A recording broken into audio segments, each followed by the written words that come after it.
One last unit in microeconomics. Its name is Simple Application in Microeconomics. That is our last topic. In this topic, equilibrium price, how equilibrium price is determined, that is the first topic. That I have already taught you. वो मैं पहले ही आपको बता चुका हूँ. Price determination, remember? याद क्या है? डिमांड और सप्लाई की हेल्प से प्राइस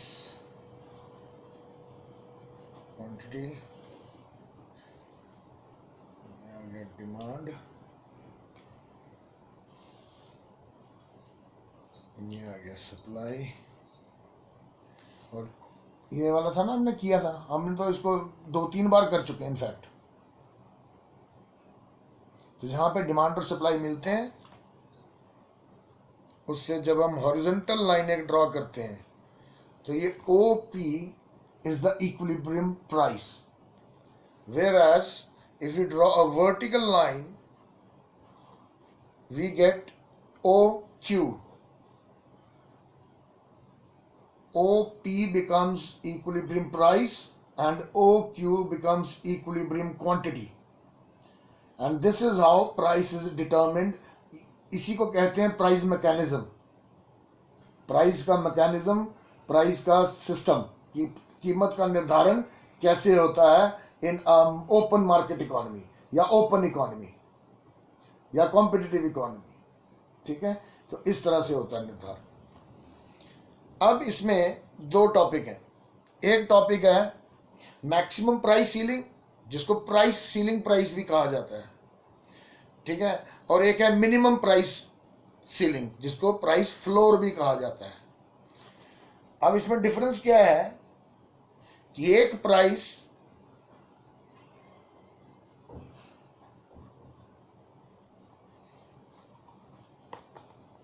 ये OP वाला प्राइस तो मार्केट ने डिसाइड हुआ ना, मार्केट से डिटरमिन हुआ है OP वाला.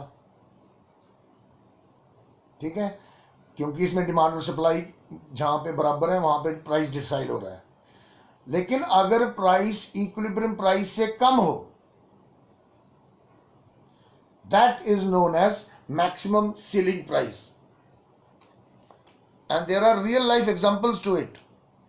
अभी बाहर चीनी का रेट क्या होगा, या बाहर आटे का रेट क्या होगा, या ओपन मार्केट में चावल का रेट क्या होगा, या ओपन मार्केट में केरोसिन का रेट क्या होगा.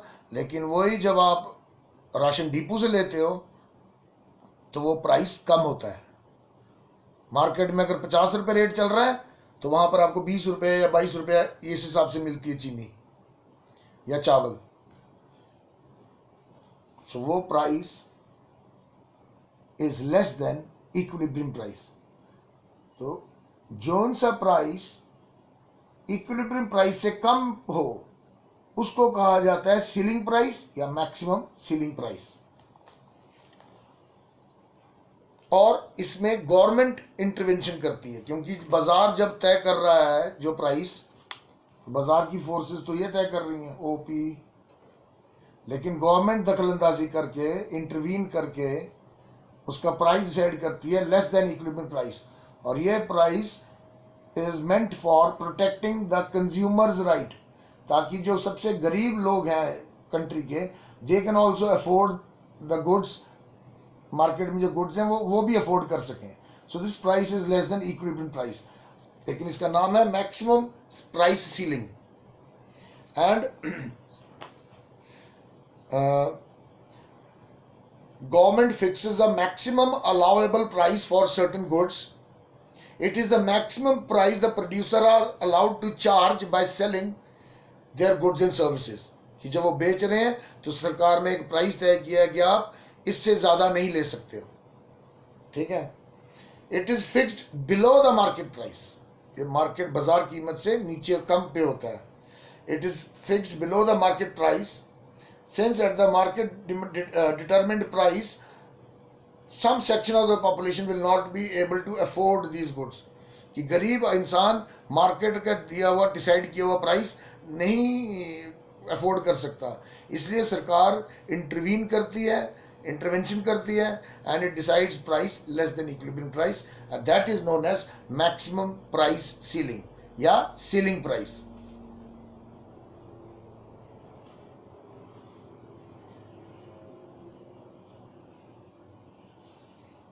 जैसे price ceiling is generally imposed, कि ये ज्यादातर किस केस में होती है, it is generally imposed on necessary items like wheat, rice, kerosene, sugar, house rents, इस तरह की चीजों पर ही अप्लाई होता है, सभी चीजों पर नहीं। तो गवर्नमेंट करती है ये हो गया एक। दूसरा प्राइस हो गया आपका कि अगर price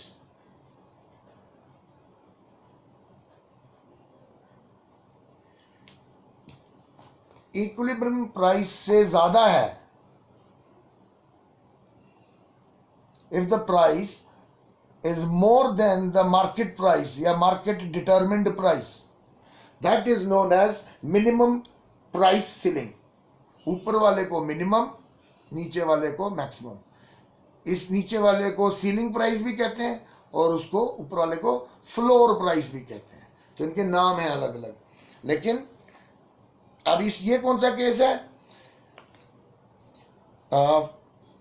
for certain goods and services fall in price below a particular level is not desirable, इसीलिए hence government sets minimum prices for these goods and services।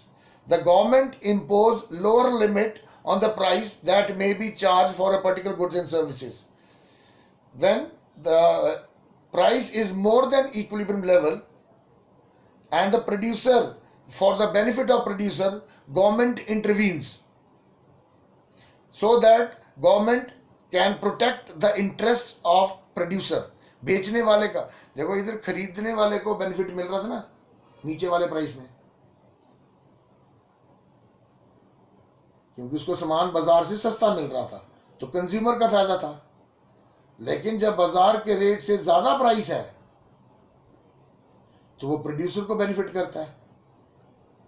ठीक है, तो ये इसका है। और इसमें ज्यादातर क्या चीजें आती हैं, the well known examples of fixation of price floor are agricultural support price, minimum wage legislation, ये सब।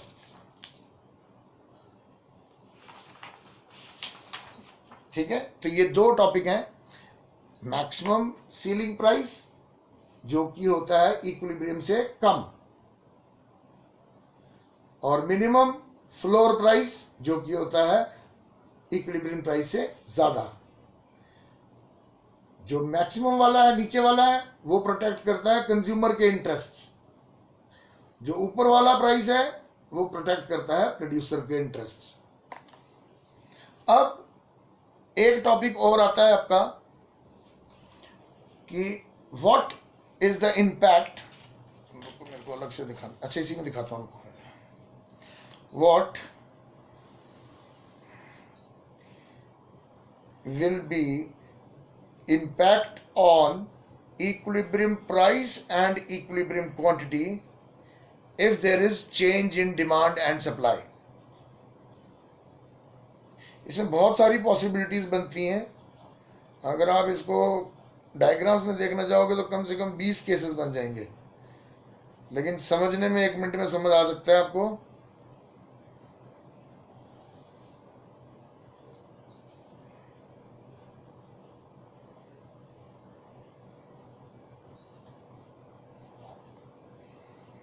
ये आपको बताया अभी मैंने ये कि इक्विलिब्रियम प्राइस ऐसे डिटरमिन होता है, ऐसे बताया ना कि where demand and supply meets equilibrium is established and we if we draw a horizontal line we get the equilibrium price OP. ठीक है, लेकिन अगर वो क्वेश्चन डालता है अच्छा पहले मैं ये बता देता हूँ कि इसका इम्पैक्ट क्या होता है, रुको फिर शायद समझ आ जाए आपको।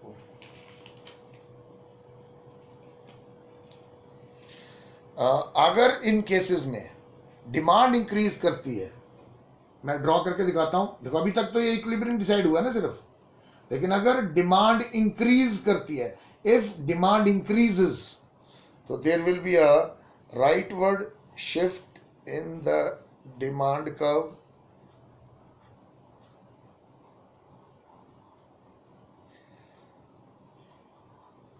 ऐसा हो जाएगा ना, ऐसा हो जाएगा ना.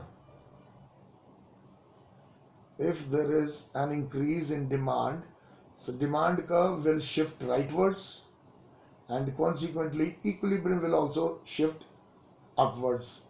तो इसका परिणाम क्या निकल रहा है? What is the consequence or outcome? Outcome ये है कि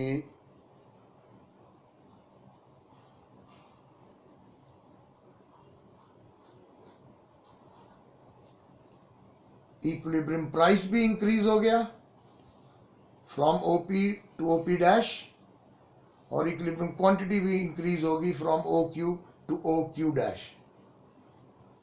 सो if there is an increase in demand, equilibrium price and equilibrium quantity both increases. और अगर सिचुएशन दी होती है उसने कि if hold on.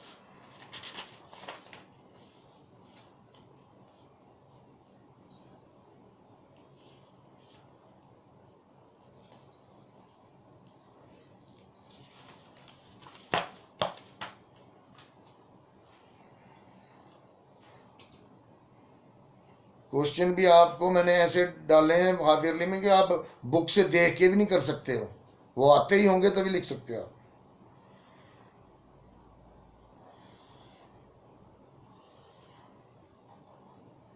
अगर वो सिचुएशन ऐसी देता है,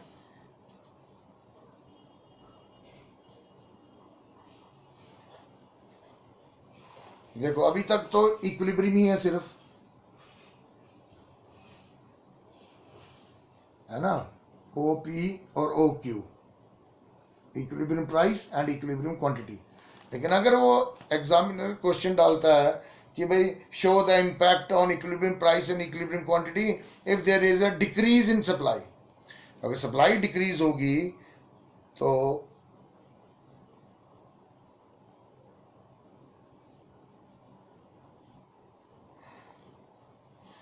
पहली बात सप्लाई कर्व लेफ्टवर्ड्स शिफ्ट हो जाएगा. Supply curve if there is an decrease in supply, तो उसका कॉन्सिक्वेंस क्या हो रहा है, या आउटकम क्या निकल रही है,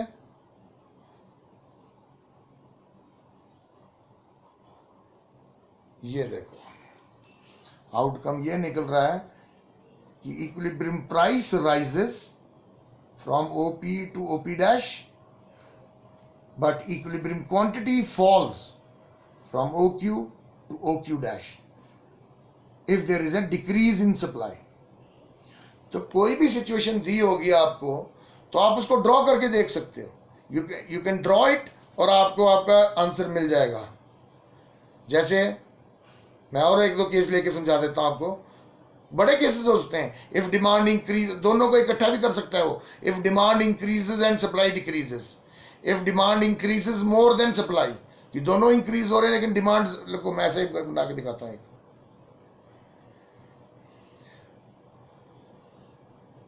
क्वेश्चन ये बनेगा, what is the impact on equilibrium price and equilibrium quantity if demand increases more than supply, if demand increases more than supply.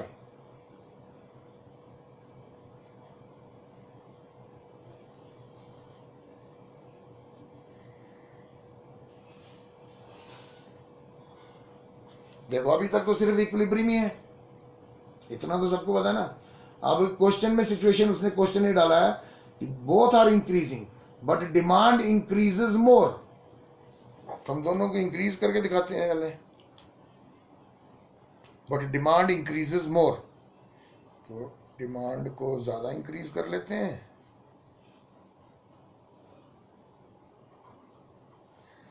और सप्लाई को कम.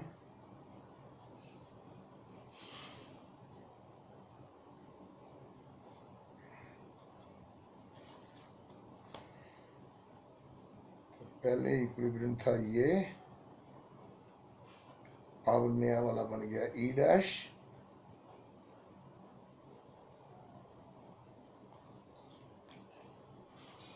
पी से पी डैश,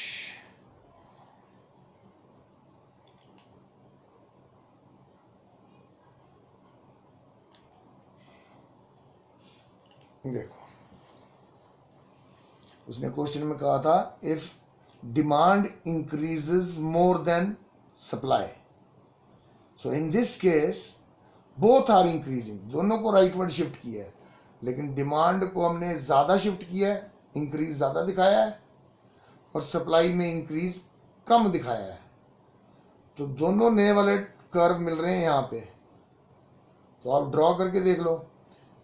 कॉन्सिक्वेंस ये निकल रहा है कि equilibrium price rises from OP to OP dash and equilibrium quantity rises from OQ to OQ dash.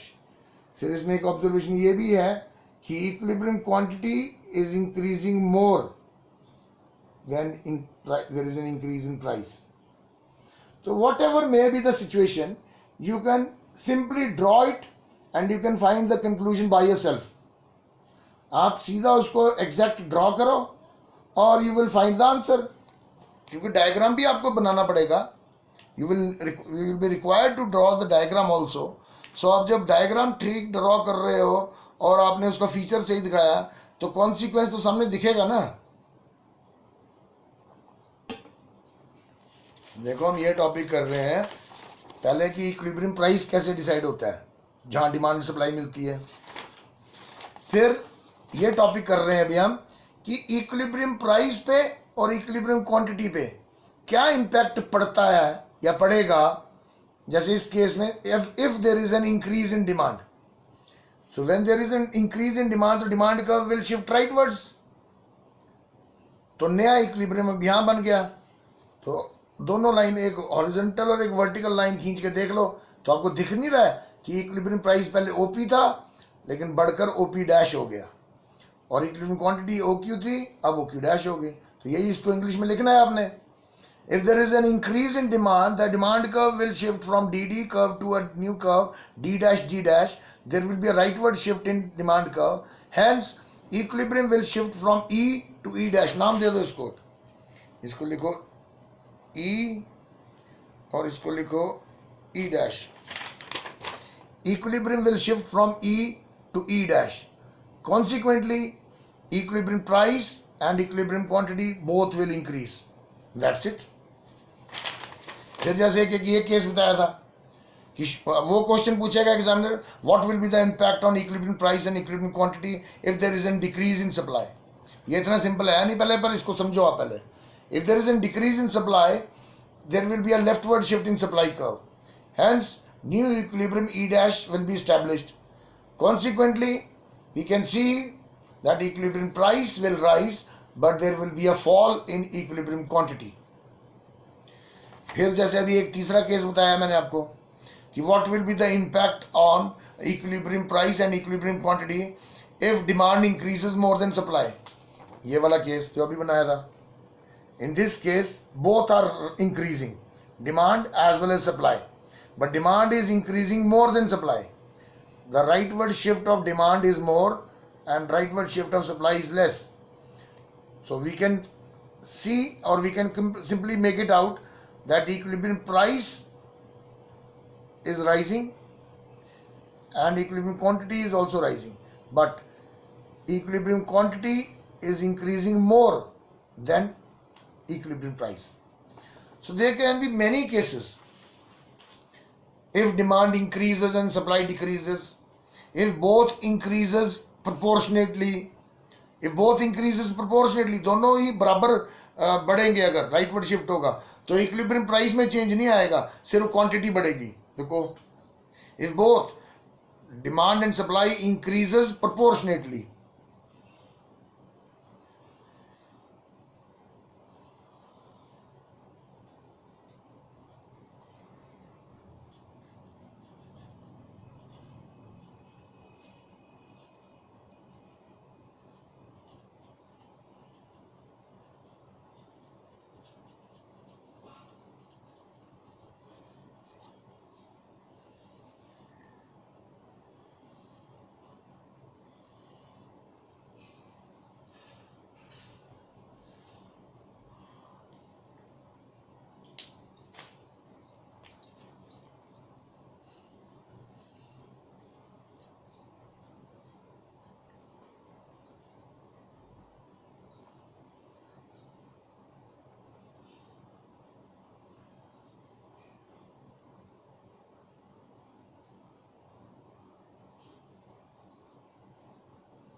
देखो, if both demand and supply increases proportionately, दोनों बराबर बढ़ते हैं, if they increases equally, तो क्या होगा?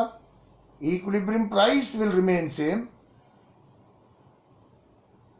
but equilibrium quantity increases. और यही आंसर होना था अगर if both decreases proportionately, अगर दोनों बराबर घटते भी हैं तब भी इक्विलिब्रियम प्राइस चेंज नहीं होगा, सिर्फ इक्विलिब्रियम क्वांटिटी चेंज डिक्रीज होगी। देखो ना, इसमें हमने दोनों को राइट वर्ड शिफ्ट किया है बराबर बराबर, लेकिन जब दोनों को हम लेफ्ट वर्ड करेंगे प्राइस तब भी चेंज नहीं होगा, तब इक्विलिब्रियम यहां बनेगा, सिर्फ क्वांटिटी घटेगी। अभी ये तो मैंने आपको बताया कि आप डायग्राम में ड्रॉ करके देख सकते हो कि राइट वर्ड लेफ्ट वर्ड और क्या इंपैक्ट आ रहा है, प्राइस बढ़ रहा है या घट रहा है, वो तो बना के दिख जाएगा। इसमें एक टॉपिक ये भी है कि अगर आपको क्वेश्चन इस तरह से पूछ लिया जाए कि what will be the impact on equilibrium price and equilibrium quantity if it is expected, if consumer expects that prices are going to fall in near future, तो पहले आपको ये पता होना चाहिए कि if consumer is expecting that prices are going to fall in near future, कि अगर कंज्यूमर को, खरीदने वाले को ये लगता है कि सामान सस्ता होने वाला है आने वाले समय में, आने वाले टाइम में, तो वो अभी डिमांड कम करेगा ना, there will be a decrease in demand. तो बस फिर डिक्रीज करके डायग्राम ड्रॉ करके लेफ्ट वर्ड शिफ्ट करके आपने दिखा देना है कि इक्विलिब्रियम प्राइस बढ़ रहा है या घट रहा है। जैसे एक क्वेश्चन ये हो सकता है कि भाई what show the impact on equilibrium price and equilibrium quantity if the number of firm increases, if number of firm increases, या डिक्रीजेस कर लेते हैं, चलो, if the number of firm decreases, if the number of firm decreases, तो firm है तो वो supply को अफेक्ट करेगा। If the number of firm decreases there will be a leftward shift, there will be a leftward shift in supply curve, क्योंकि firm number of firms कम हुई है ना, तो leftward shift in supply curve will result in increase in equilibrium price, equilibrium price बढ़ेगा but equilibrium quantity घटेगी। तो questions can be asked in various ways, वो बहुत अलग अलग तरीके। आरती बेटा क्लास में बैठे हो ना आप, क्लास है ना ये, बैठे चाहे आप घर में हो, पर चल तो मेरे ख्याल से क्लास रही है आरती। एक तो पुत्र तो यूनिफॉर्म नहीं डाल के आ रहा 2 दिन से, ऐसे थोड़ी होता है। अभी आप अगर हर बच्चे को समझाने के लग गए तो फिर तो कैसे चलेगा पुत्र, तुम तो पढ़ने वाले बच्चे हो, तुमको थोड़ा सीरियस होना चाहिए। नहीं बेटा, तो ये केसेस बनते हैं, ऐसे ऐसे अलग अलग केसेस बनते हैं। इसमें डिमांड इंक्रीज है या डिक्रीज है, या तो आप सिंपली इसको ड्रॉ करके देख सकते हो बेटा। जो भी केस दिया होगा क्वेश्चन में, यू कैन सिंपली ड्रॉ, और आपको पता लग जाएगा कि प्राइस बढ़ रहा है या नहीं, तो आपको दिख ही जाएगा वो। ठीक है,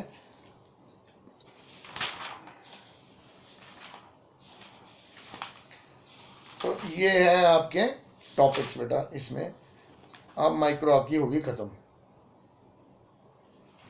ये लास्ट टॉपिक था आपका simple applications of demand and supply, जिसमें क्या क्या आ गया। एक तो प्राइस मैकेनिज्म आ गया कि प्राइस डिटर्मिन कैसे होता है, डिमांड एंड सप्लाई की हेल्प से होता है।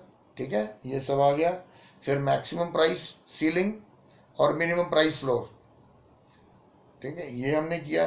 और वो क्या थे, एक केस में इक्विलिब्रियम प्राइस से कम था प्राइस, और एक केस में इक्विलिब्रियम प्राइस से ज़्यादा है प्राइस। एक केस में कंज्यूमर को प्रोटेक्ट करते हैं और एक केस में प्रोड्यूसर को प्रोटेक्ट करते हैं। फिर इसके बाद आपको हमने ये किया आज कि इक्विलिब्रियम प्राइस और इक्विलिब्रियम क्वांटिटी में क्या इम्पैक्ट पड़ेगा if there is an increase in demand या there is an decrease in supply, बड़े सारे केसेस हो सकते हैं। जैसे एक केस ये भी हो सकता है, जैसे मैं आपको पूछता हूं, चलो देखते हैं किसमें कॉमन सेंस है। अंडर what circumstances या what are the conditions या what will be the conditions where there is an increase in demand या increase in supply रख लो, चलो there is an increase in supply but equilibrium quantity does not change। बताओ इसका answer क्या लिखोगे?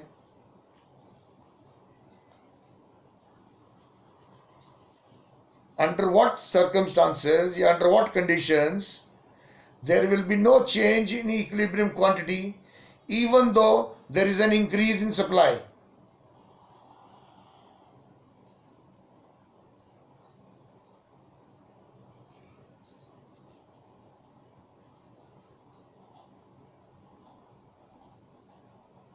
नहीं,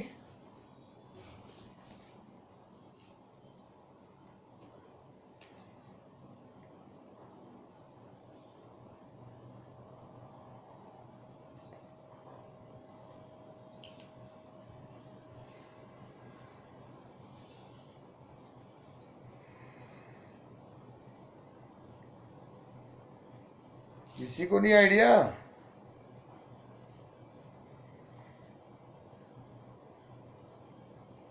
सिर्फ एक ही तो बात बोल रहा है कि सिर्फ सप्लाई में इंक्रीज है, there is an increase in supply, लेकिन इक्विलिब्रियम क्वांटिटी चेंज नहीं होती। तो वो क्या परिस्थिति होगी, क्या सर्कमस्टांसेस होंगे? बेटा यही तो बात है। ये देखो, ये कंडीशन बनेगी कि सप्लाई इंक्रीज हो रही है, there is an increase in supply, लेकिन क्वांटिटी इज रिमेन सेम। क्यों? क्योंकि हमने डिमांड कर्व को परफेक्टली इन इलास्टिक ले लिया। ऐसे नहीं तो हम तो नॉर्मल ले रहे थे ना डिमांड कर्व और सप्लाई कर्व। अब इस केस में हमने डिमांड कर्व को परफेक्टली इन इलास्टिक ले लिया। तो आंसर आपका हो जाएगा when demand curve is perfectly inelastic there will be a fall in equilibrium price. Increase in supply होने के बाद भी quantity will remain same, equilibrium quantity does not change. तो ये तो बेटा थोड़ा भी इसको बड़े केसेस हो सकते हैं, बहुत सारे केसेस। ये तो मैं आपको समझाने के लिए कितने 5-7 ले लिए। तो आप तो सारी पॉसिबिलिटीज आज देखना ना बुक में जाके घर में। आज आप इसको रीडिंग मारना, आपको पता लगेगा कि क्या टॉपिक किया हमने। तो वो डिमांड, अच्छा ऐसा भी हो सकता है डिमांड इंक्रीज और सप्लाई डिक्रीज। उस केस में इक्विलिब्रियम प्राइस बढ़ेगा लेकिन क्वांटिटी विल रिमेन सेम। बड़े केसेस हो सकते हैं, परफेक्टली इलास्टिक हो सकता है एक का केस। तो there can be various cases.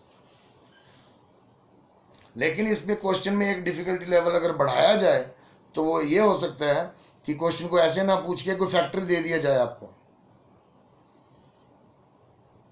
If the income of consumer increases show the impact on equilibrium price and equilibrium quantity। तो इनकम की अगर कंज्यूमर इंक्रीज हो रही है तो demand, there will be a rightward shift in demand, तो demand increase होगी। और जब डिमांड इंक्रीज होगी तो इक्विलिब्रियम प्राइस घटेगा बट इक्विलिब्रियम क्वांटिटी बढ़ेगी। सो क्वेश्चन को समझने के लिए भी आपको पहले थोड़ी नॉलेज होनी चाहिए, तभी तो क्वेश्चन ही समझ पाओगे। अच्छा चलो मैं एक और कंडीशन पूछता हूं, देखता हूं कोई बता पाता है या नहीं। Under what circumstances equilibrium price does not change though there is an decrease in demand and supply.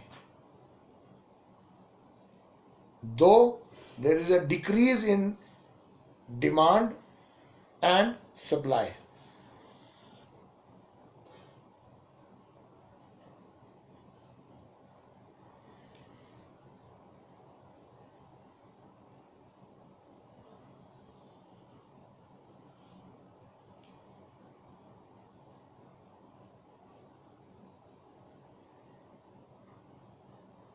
वो सर्कमस्टांसेस क्या? हाँ बोलो, कौन बोल रहा है? हाँ वो बोल।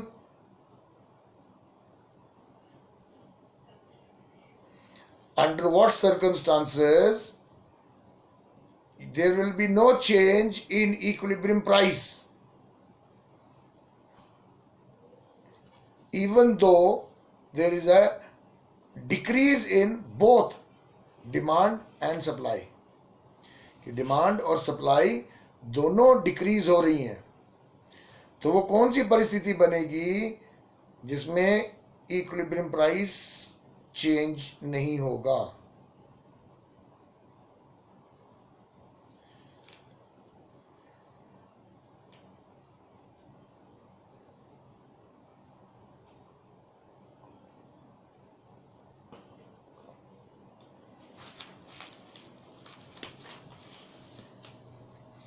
क्योंकि इसका उल्टा वाला केस तो मैंने आपको पढ़ाया ही था, अभी बताया बना के।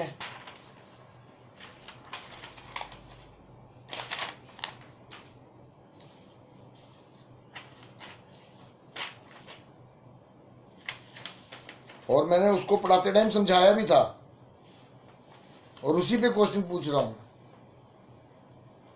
तो ऐसा भी नहीं है कि मैंने 5 दिन पहले पढ़ाया और आज पूछ रहा हूं तो तुमने रिवाइज नहीं किया। अरे 5 ही मिनट पहले बताया है, 10 मिनट पहले बताया होगा, और अभी पूछ रहा हूं, तुम तो अभी नहीं बता पा रहे।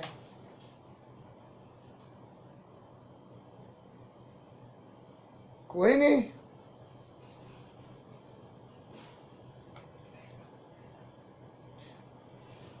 चल गैस तो तूने मारा है, लेकिन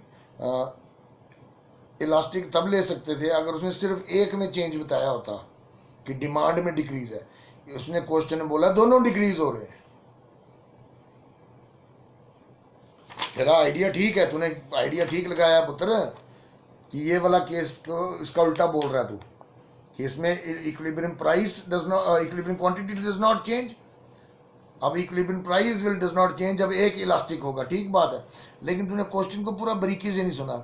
क्वेश्चन ये था कि डिमांड और सप्लाई दोनों डिक्रीज होते हैं, तब कौन सी सिचुएशन बनेगी कि equilibrium price will not change? तो बड़ा सिंपल सा आंसर था, व्हेन बोथ डिक्रीजेस प्रोपोर्शनेटली, दोनों जब बराबर घट जाते हैं ना। ये देखो पहला वाला कर्व डी एस यहाँ मिल रहा है, अब दोनों को, इसको भी डिक्रीज किया उसको भी डिक्रीज किया, तो दोनों कर्व यहाँ मिल गए नए वाले, तो इक्विलिब्रियम प्राइस वाली लाइन तो वही रही, क्वांटिटी थोड़ी सी डिक्रीज हुई है। तो इसका आंसर था when demand and supply decreases proportionately, दोनों बराबर घटते हैं। तो there can be many cases, और ये इसलिए बोल रहा हूं क्योंकि मैंने अभी आपको बताया था इंक्रीज वाला केस, कि जब इंक्रीज होते हैं दोनों प्रोपोर्शनेटली, दोनों बराबर इंक्रीज होते हैं, तब भी इक्विलिब्रियम प्राइस चेंज नहीं होता है, सिर्फ क्वांटिटी इंक्रीज होती है। और उसी टाइम पढ़ाते टाइम, ये देखो मेरा पॉइंट बना हुआ, उसी टाइम मैंने आपको एग्जांपल बताया था कि अगर दोनों बराबर डिक्रीज भी हो जाएंगे, जो कि अब बनाया मैंने, कि दोनों अगर डिक्रीज बराबर हो जाएंगे तब भी इक्विलिब्रियम प्राइस चेंज नहीं होगा, सिर्फ क्वांटिटी कम होगी। चलो कोई नहीं, कोई बात नहीं, अब तो 5-6 दिन बाद पेपर ही है आपका, देखते हैं। पर ये वाला paper is not the end of the world, आपको फिर पेपर एक स्टेज पे, तो 11वीं की स्टेज पे लिखना ही पड़ेगा आपका। चलो अच्छी बात है, कोई सिलेबस में डिडक्शन मिलता है, तो 12th वालों का तो विविध 30% घटाया, आपका तो सिलेबस भी नहीं घटा कहीं कुछ। आपकी एडमिशन भी सबसे लास्ट में हुई 11th क्लास की, और सबसे पहले पेपर 11th का होना है, और पूरे स्कूल में 4th 5th 6th 7th 8th 9th 11th सारी क्लासों में, इवन की 10th 12th भी ले लो, सबसे ज़्यादा अगर बुरा रिजल्ट होता है, बच्चे एक एक 1.5-2 महीना तक रीटेस्ट के चक्कर लगा रहे होते हैं, सर मेरा रीटेस्ट में डाल दो। वो स्टेज क्यों आने देनी हमने? आप क्लियर कट पास हो ना, वो गुंजाइश क्यों रखनी है आपने, वो पॉसिबिलिटी क्यों रखनी है हमने? तो मैंने तो देख लिया, मैं तो समझ गया, आप ही का टेस्ट था, हमने पिछले 7-8-9 दिन लगा दिए रिवाइज करने में, मेरे को तो कोई प्रोडक्टिव रिजल्ट नहीं दिखा 2-3 बच्चों के अलावा, कोई पढ़ के नहीं आता था। अब मैं नाम नहीं लेना चाहता, नहीं तो जिनके नाम लूँगा वो हाफ ईयरली के लिए, यूटी के लिए पढ़ेंगे ही नहीं। इसलिए आप अपना पढ़ाई करो इस टाइम बेटा, तैयारी करो, अदरवाइज आप धोखे में मारे जाओगे। मैं आपको बता रहा हूँ, और मैं बड़ा सीधी बात करने वाला इंसान हूँ। मेरे बारे में आप किसी से पूछ लेना, मेरे को घुमा के बातें नहीं करनी आती। I talk very straight. तो आप कहीं धोखे में मत मारे जाना। चलो ठीक है।